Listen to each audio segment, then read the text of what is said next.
We praise Allah, we seek His help, and we seek His guidance. Anyone who's been guided by Allah, he's indeed guided. And anyone who's been misguided, there is no one to guide him. I bear witness there's only one true God, and that Muhammad is His slave and His servant. Ya ayyuhalladhina amanu taqullaha haqqa tuqati wa la tamutuna illa wa antum muslimun. O you who believe, fear Allah as He should be feared, and die not except as Muslims. Bismillah ar-Rahman ar-Rahim. فَنَادَاهَا مِن تَحْتِهَا أَلَّا تَحْزَنِي قَدْ جَاءَ عَلَى رَبُّكِ تَحْتَكِ سَرِيًّا وَهُزِي إِلَيْكِ بِجِذْعِ النَّخْلَةِ تُسَاقِطْ عَلَيْكِ رُطَبًا جَنِيًّا. These are two verses from Surah Maryam, Ayah 24 and Ayah 25, which roughly the translation is, then He called her from beneath her. Do not grieve. Your Lord has placed a stream beneath you, and shake the trunk of the palm tree towards yourself. It will drop on you fresh, ripe dates. This is from Surah Al-Maryam. And inshallah, I'm going to try to incorporate this khutbah on these two ayahs. What can we learn from these two ayahs? A little bit background. Maryam alayhi salam, very blessed woman. Allah subhanahu wa ta'ala chose her to be the mother of Isa alayhi salam. And she came from a very pious family, the family of Al-Imran. She was raised by Prophet Zakaria. And in Surah Al-Imran, Ayah 42, Allah subhanahu wa ta'ala says, O Maryam, indeed Allah has chosen you.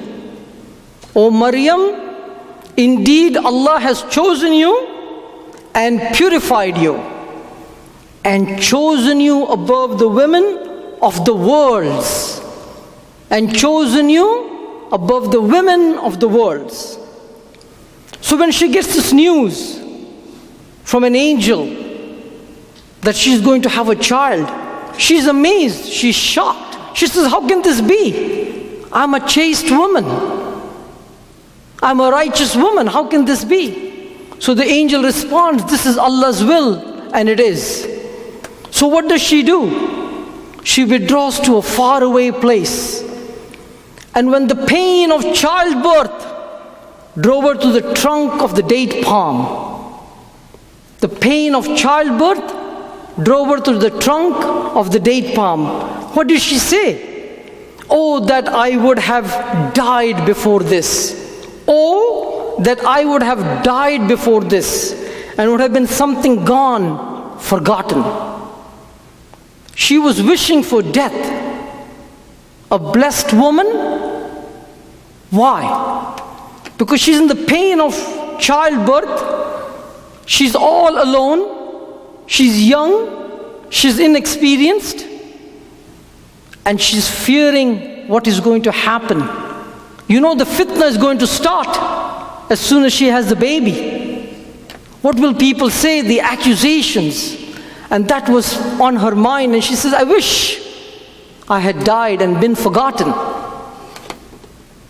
Now, I was blessed to be twice in a birthing room when my wife gave birth to my children.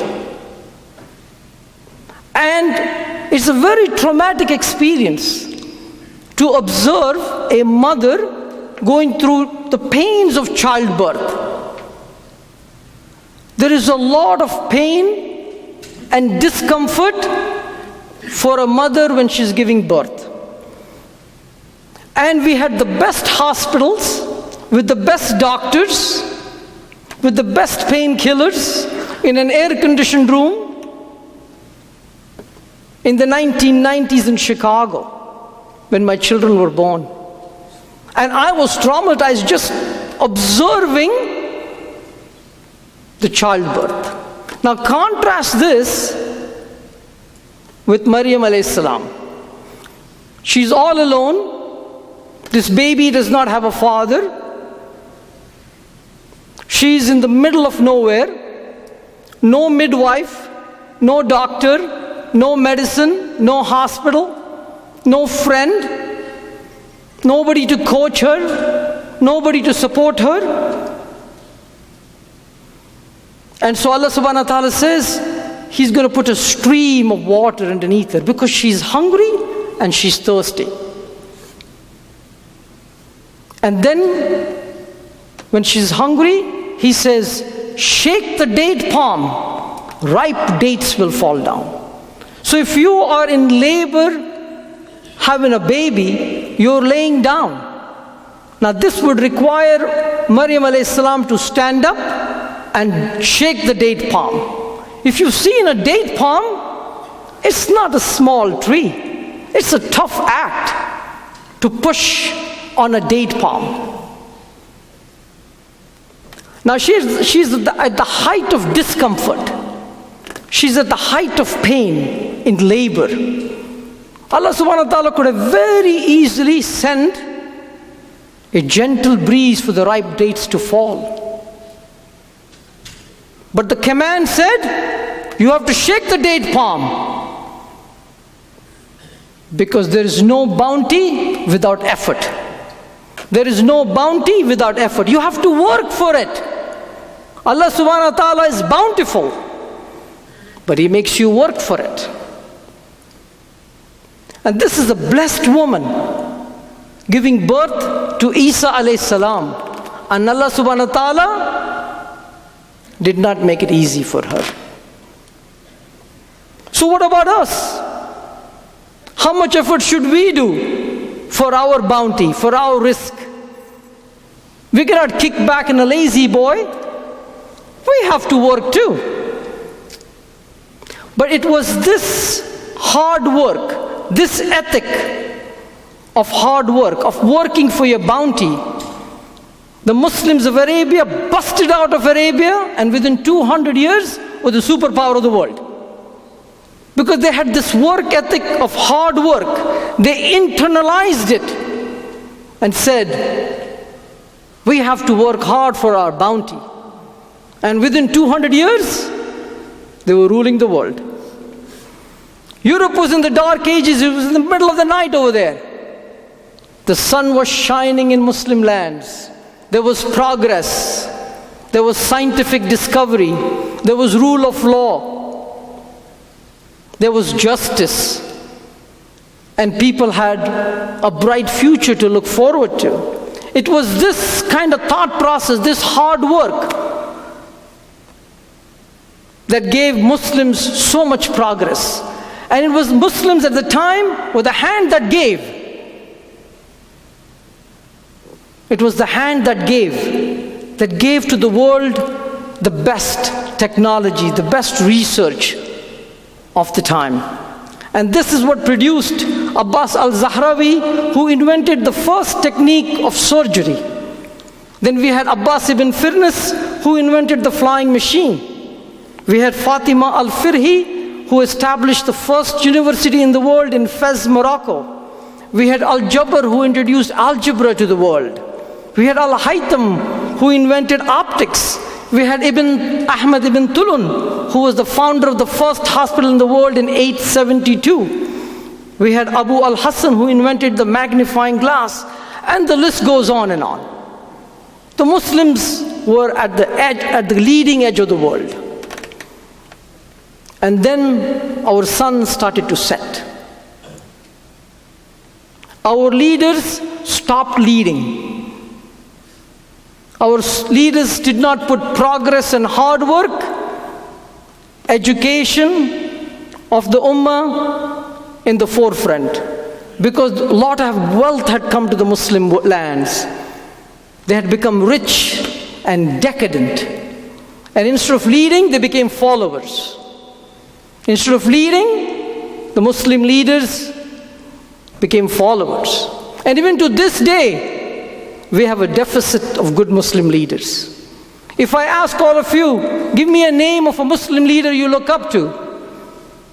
80, 90, 99% of you will give me a name of a Muslim leader who has already died. We can talk about Umar Mukhtar of Libya, Or we can talk about Salahuddin. We can talk about Umar ibn Khattab. What happened to the Muslims who are alive? How come we do not have good leaders? But the hand that started to give started to receive. The hand that was giving started to receive. The light bulb, Thomas Edison. The telegraph, Samuel Morse. The telephone, Alexander Graham Bell. The TV, Edwin Bellin. The automobile, Carl Benz. Airplane, Richard Pierce. The internet, Winton Cerf. The cell phone, Martin Cooper. Muslims as a community today, we have individual success and collectively we have failed. Individually the Muslims, mashallah, very successful. We have millions of Muslims who are successful, mashallah. But collectively, we have failed. Collectively the Muslims have failed. There are 56 Muslim majority countries in the world, 56 of them. And if you take a look at it, massive case of illiteracy, poverty, lack of opportunity, corruption, disease, civil war. Muslims make up 25% of the world's population, 70% of the refugees. 25% of the population, 70% of the refugees. And these refugees are not coming from non-Muslim lands. They're coming from Syria, Yemen, Afghanistan, Somalia. And if you ask any of these refugees, the vast majority of them, they don't want to immigrate to Saudi Arabia, Indonesia, Bangladesh. They want to go to Christian Europe, the Americas, or Australia. Ask yourself why. Why do the Muslims do not want to do hijrah to Muslim lands? We all know the answer. All of us know the answer. Abdul Fattah Jandali. He's a Syrian. He's a Muslim. He's from the city of Homs. He is the father of the founder of Apple, Steve Jobs. He gave him up for adoption. Apple is the most successful company in the world. It's worth about $750 billion. The second richest country in the world with a Muslim majority population is Turkey. The gross domestic product of Turkey is $750 billion, the same as Apple. There's only one Muslim country in the world, Indonesia, that has a higher gross domestic product than the net worth of Apple computer. One company. All the Muslim countries except one is worth less. So we are like Maryam alayhi salam. We're at the height of pain and discomfort. And we too have to get up and shake the palm tree, because there is no bounty without effort. So how hardworking are we? We have to ask ourselves. And I don't mean working 40 hours a week to feed your family. That's fard. Our responsibility is more than feeding our family, more than taking our family. So what are we doing about the refugee crisis? If 70% of the Muslim refugees are out there, how much percentage of the Muslims are taking care of the 70% refugees who are Muslims? What are we doing about the lack of education? What are we doing about the lack of opportunity? Are we providing scholarships for our young children? Are we providing interest-free microloans? Are we investing in Muslim lands? Are we investing in Muslim talent? Bullying is a big problem in the United States. Bullying is a big problem. Survey after survey after survey says Muslim children in high school are bullying at a higher rate. What are we doing about it? Islamophobia does not have an expiration date. We cannot say we're going to wait it out. It's not going away. without our effort, if we don't outwork it, if we don't outspend it, if we don't outsmart it, all of us are going to die with Islamophobia alive and well. So what are we going to do about it? We have to work hard. The challenges are easy to overcome if we work hard. So my message today is we have to work hard. We have to work harder than we've ever worked before. The harder we work, the luckier we're going to get. The harder we work, the luckier we're going to get. The harder we work, the more successful we're going to be. One of the single greatest weapons we have is hard work. We have a competitive advantage because we are willing to work hard. How hard are you willing to work for your ummah? For this religion that is going to be your ticket to Jannah. How hard are you going to work for this religion? There are many great ideas out there, but ideas are 1% inspiration and 99% perspiration. My brothers and sisters, it's time for us to sweat. We are not sweating enough. We are not doing hard work for our ummah. Our ummah is in need of our hard work, of our dedication. We cannot limit ourselves just to our families.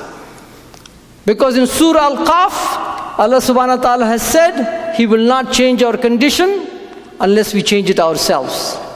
And we cannot change our condition by maintaining the status quo. The status quo for the Muslims is not an option. We have to work hard and harder than we ever have. Otherwise, our children will inherit this ummah in this disoriented status that we find ourselves in. أقول قولي هذا واستغفره إنه هو الغفور الرحيم.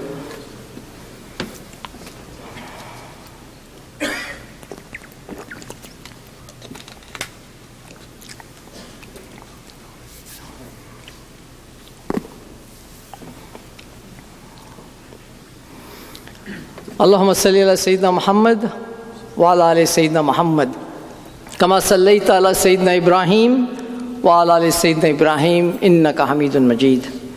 In Sahih Muslim, there's a hadith of the Rasul sallallahu alaihi wasallam, the hand that gives is better than the hand that receives. The hand that gives is better than the hand that receives. We used to be net givers to the world. We can change that. If we're sincere and we work hard and we get organized, we can change the status quo. So if you excel in teaching, step up. If you excel in marketing, step up. If you excel in media, step up. If you excel in politics, step up. If you excel in communications, step up. If you excel in organizing, step up. There are multiple Muslim organizations out there that are working day and night to improve the condition of the Muslims, right here in the United States. And they're chronically short of funds and manpower. If you don't like what they're doing, start one on your own. Get organized. You don't need a big organization. 5 of you in one family say the refugee crisis is coming, we want to teach them English. 10 co-workers, 3 family members, doesn't matter. You can do it. You have the power to do it. You have the choice to do it. The question is, do you choose to do it? It's easy to criticize XYZ organization is not doing things the way I like it done. It's very easy to do that. We all have done that. But if we do not get organized, someone 20 years down the road is going to repeat this khutbah because our condition will not change. On February 10th of this year, Dia Barakat, Yusur Muhammad, and Razan Muhammad were killed. They were murdered in Chapel Hill, North Carolina. And if you look at their life, it was amazing. They served humanity. They fed the homeless. They tried to give free dental care. They joined the Global Deaf Muslim. They did a lot of positive things while they were alive. And only Allah knows why He wanted them back. And all three of them were murdered on the same day in their own home. But the outpouring of support from the Muslim and the non-Muslim world was amazing. I have lived in this country 36 years. I have never seen so much positive coverage of one Muslim event in the United States or in the Western media. The outpouring of grief and support was beyond belief. Because these were three young people at the height of their lives, in their early 20s. The way they lived their life, they did amazing amount of dawah for the Muslims in their death. Allah used their death for amazing amount of dawah. Because the greater American community saw how Muslims lived their lives. That they could look at the tragedy and say, this was a tragedy that should not have happened. So these three young people are my leaders. Unfortunately, they're not with us anymore. But there are a lot of Diyas out there. There are a lot of Razans out there. And I see a lot of them in this masjid. We all have to step up. Because Malcolm X said, the future belongs to those who prepare for it today. The future belongs for those who prepare for it today. So my question to all of us, including myself, what are we going to do for our future? We are well established in America. We live in the richest country of the world. And a lot of us, mashallah, have good jobs and good careers. So we've been given extraordinary blessings. For those who've been given much, much is expected.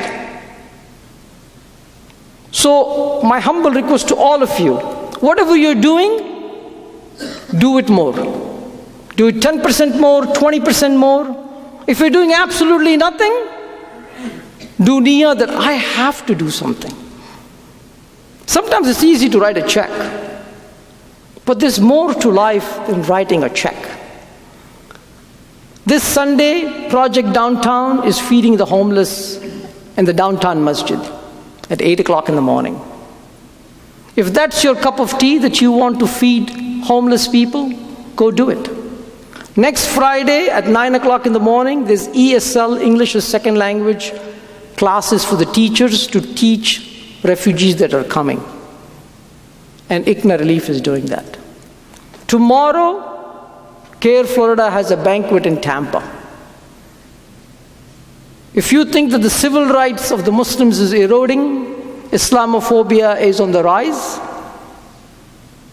and you don't want to just be an observer of the downhill of our civil rights, and you want to do something about it, there's an organization already doing it. Go join them. Go to the CARE banquet tomorrow. Volunteer. Because we have to do effort, otherwise it will not change. There are many, many opportunities to do good things. And our lives are not limited to the 40-hour week at work and then we come home and spend time with our families.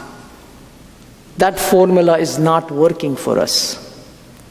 And we are a ummah under siege.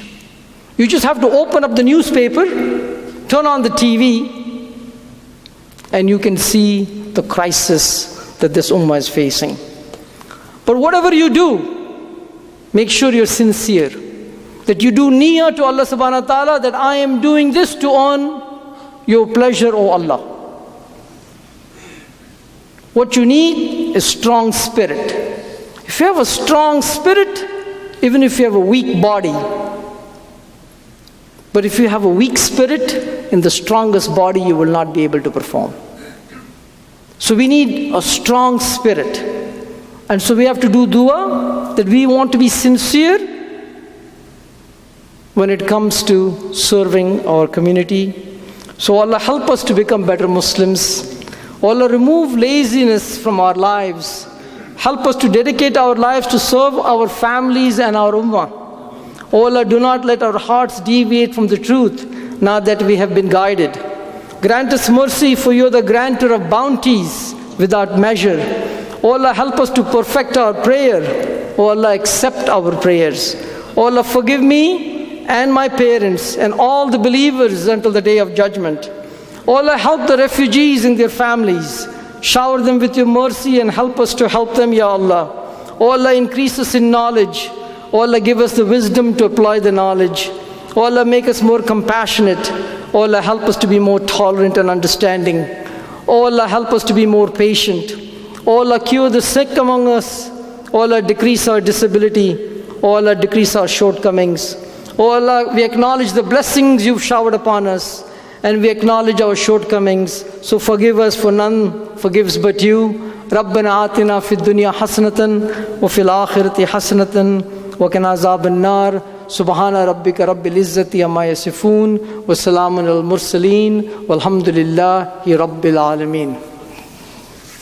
I'm going to make a few quick announcements.